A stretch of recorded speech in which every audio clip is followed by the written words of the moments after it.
आपका अपने YouTube channel में स्वागत करता हूं।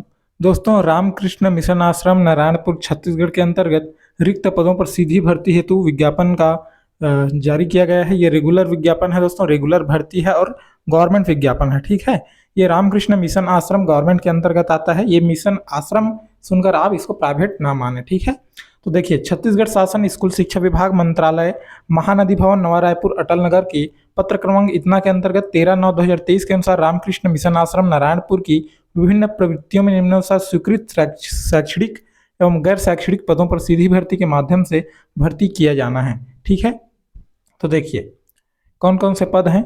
अंग्रेजी के व्याख्याता, अंग्रेजी के यहाँ से देखिए व्याख्याता अंग्रेजी के एक पद हैं अनारक्षित के लिए। ठीक है, सॉरी, अनुसूचित जाति के लिए। ठीक है, रसायन के देखिए एक पद है अनुसूचित जाति के लिए।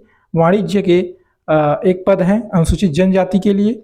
गृह विज्ञान के लिए एक पद है अनुसूचित जनजाति के लिए और संस्कृत के लिए एक पद है अनुसूचित जनजाति के लिए। इसमें देख सकते हैं मान्यता प्राप्त विश्वविद्यालय से द्वितीय श्रेणी में अंग्रेजी विषय में स्नातकोत्तर, मतलब विभिन्न पदों में स्नातकोत्तर मांगा है। अंग्रेजी के व्याख्याता के लिए अंग्रेजी में स्नातकोत्तर, रसायन के लिए रसायन में स्नातकोत्तर। अंग्रेजी माध्यम में नहीं, हिंदी माध्यम है ना, हिंदी माध्यम का ये पद है। ठीक है, आप हिंदी माध्यम से रसायन में होना चाहिए आपका पीजी, अंग्रेजी के लिए अंग्रेजी विषय में पीजी होना चाहिए। ठीक है, और वाणिज्य के लिए वाणिज्य विषय में पीजी होना चाहिए और बीएड उत्तीर्ण होना चाहिए 2 वर्षीय पाठ्यक्रम। इसी प्रकार से शिक्षक के लिए देख सकते हैं, शिक्षक के लिए देख सकते हैं टोटल 2 पद है गणित और विज्ञान में। अनुसूचित जाति जनजाति और अनुसूचित जनजाति के लिए एक एक पद है। ठीक है, इसमें आपको स्नातक 45% अंकों के साथ तथा डीएड उत्तीर्ण मांगा गया है तथा उच्च प्राथमिक स्तर का आपके पास टेट उत्तीर्ण होना चाहिए, सीजी टेट। ठीक है, सी टेट भी अगर आप उत्तीर्ण हैं तो भी काम चल जाएगा।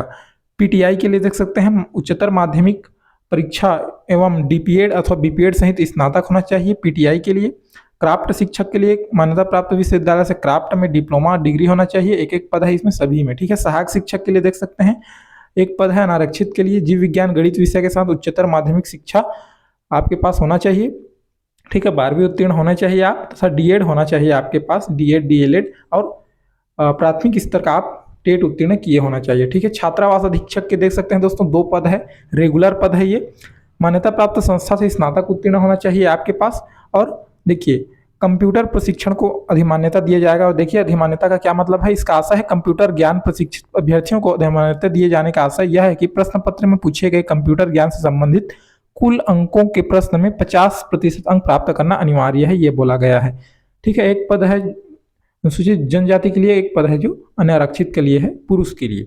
ठीक है, इसी प्रकार से महिला अधीक्षिका, छात्रावास अधीक्षिका के लिए एक पद है अनुसूचित अनारक्षित के लिए। ठीक है, अनारक्षित मतलब इसमें कोई भी आवेदन प्रस्तुत कर सकते हैं। ठीक है दोस्तों, देखिए इसी प्रकार से सहायक शिक्षक के लिए एक और पद है दोस्तों, देख सकते हैं यहाँ से सहायक शिक्षक के लिए 12वीं उत्तीर्ण मांगा है तथा डीएड और टेट मांगा है आपके पास। ठीक है, गणित और विज्ञान विषय को प्राथमिकता दिया जाएगा लिखा है।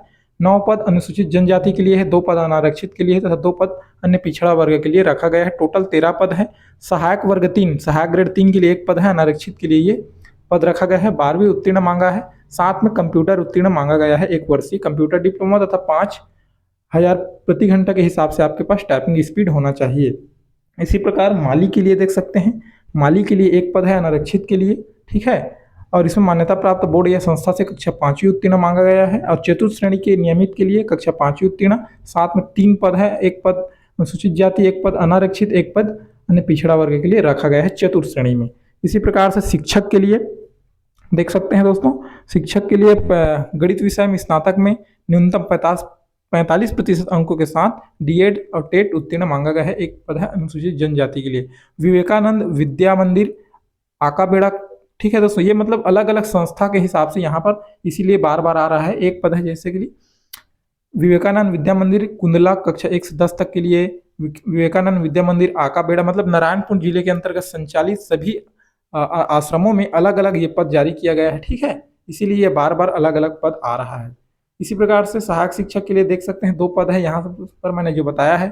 चतुर्थ श्रेणी के लिए देख सकते हैं आकस्मिकता निधि के लिए एक पद है, अन्य पिछड़ा वर्ग के लिए 5वीं पास मांगा गया है। शिक्षक के लिए विवेकानंद विद्या मंदिर कच्चा पाल के लिए शिक्षक के लिए देखिए एक पद है विज्ञान विषय में, और ठीक है 45% अंकों के साथ स्नातक होना चाहिए तथा डीएलएड और प्राथमिक स्नातक होना चाहिए तथा टीईटी को प्राथमिकता मतलब उच्च प्राथमिक स्तर का टीईटी आपके पास होना चाहिए, सीजी टेट या सेंट्रल टेट। ठीक है दोस्तों, एक पद है अनुसूचित जनजाति के लिए। चतुर्थ श्रेणी आकस्मिकता निधि के लिए देख सकते हैं एक पद है अनुसूचित जनजाति के लिए और 5वीं उत्तीर्ण मांगा गया है। इसी प्रकार से विवेकानंद विद्या मंदिर कुतुल के लिए देख सकते हैं शिक्षक के लिए एक पद है अनुसूचित जनजाति के लिए। योग्यता वही है जो मैंने पहला बताया है। चतुर्थ श्रेणी आकस्मिकता निधि के लिए एक पद है। सहायक शिक्षक के लिए एक पद है। ठीक है, यहाँ पर देख सकते हैं अन्य पिछड़ा वर्ग के लिए चतुर्थ श्रेणी के लिए देख सकते हैं इस झरक इरक भट्टी गांव का नाम है दोस्तों, मतलब क्षेत्र का नाम है विद्यालय का। एक पद है चतुर्थ श्रेणी के लिए आकस्मिकता निधि के लिए। जिम्नानिस्ट शिक्षक के लिए अनारक्षित के लिए एक पद है। इसमें आप योग्यता देख सकते हैं जिम्नानिस्ट प्रशिक्षण और डिप्लोमा होना चाहिए बीपीएड। पीटीआई कोच के लिए देख सकते हैं उच्चतर माध्यमिक परीक्षा उत्तीर्ण एवं डीपीएड या बीपीएड होना चाहिए। अनुसूचित जनजाति के लिए एक पद रखा गया है। भृत्य के लिए एक पद है। अनुसूचित जनजाति के लिए 5वीं उत्तीर्ण मांगा गया है। चौकीदार के लिए एक पद है। 5वीं उत्तीर्ण मांगा गया है। अनारक्षित के लिए है। चौकीदार के लिए देख सकते हैं एक पद है और 5वीं उत्तीर्ण मांगा गया है स्वामी विवेकानंद एजुकेशनल कॉम्प्लेक्स में। ठीक है, फिर आगे देखिए रसोईया के लिए 4 पद है। 3 पद अनुसूचित जनजाति के लिए तथा एक पद अन्य पिछड़ा वर्ग के लिए रखा गया है। ठीक है दोस्तों, और 5वीं उत्तीर्ण मांगा गया है। मेडिकल ऑफिसर के लिए एमबीबीएस उपाधि मांगा गया है। एक पद है अनारक्षित के लिए, यहाँ पर देख सकते हैं, और वेतन भी यहाँ पर 1 लाख रुपए प्रति माह दिया जाएगा। ये संविदा पद है, ये मेडिकल ऑफिसर का। ठीक है, बाकी सब रेगुलर पद है जो मैंने आपको बताया है दोस्तों। ठीक है, इसमें जो एग्जाम होगा आपका, ठीक है, परीक्षा, इसमें चयनित अभ्यर्थियों को परीक्षा अवधि पर रखा जाएगा। ठीक है, मतलब 3 वर्ष का आपका परीक्षा अवधि होगा जो रेगुलर भर्तियों में होता है, उसी प्रकार से इसमें भी होगा आपका। ठीक है, चयन आपका एग्जाम के आधार पर होगा। ठीक है दोस्तों, सीधी भर्ती के लिए पात्रता यहाँ से आप देख सकते हैं अलग अलग। ठीक है, यहाँ से देखिए चयन के लिए अभ्यर्थी की पात्रता अथवा अन्यथा के संबंध में नियुक्तिकर्ता प्राधिकारी का विनिश्चय अंतिम होगा। यहाँ पर जो मैं बताना चाह रहा हूँ वो देखिए, यहाँ पर देखिए चतुर्थ श्रेणी के नियमित आकस्मिकता निधि भृत्य पद हेतु लिखित परीक्षा आयोजित की जाएगी। अभ्यर्थियों का चयन लिखित परीक्षा के प्राप्तांकों के आधार पर किया जाएगा।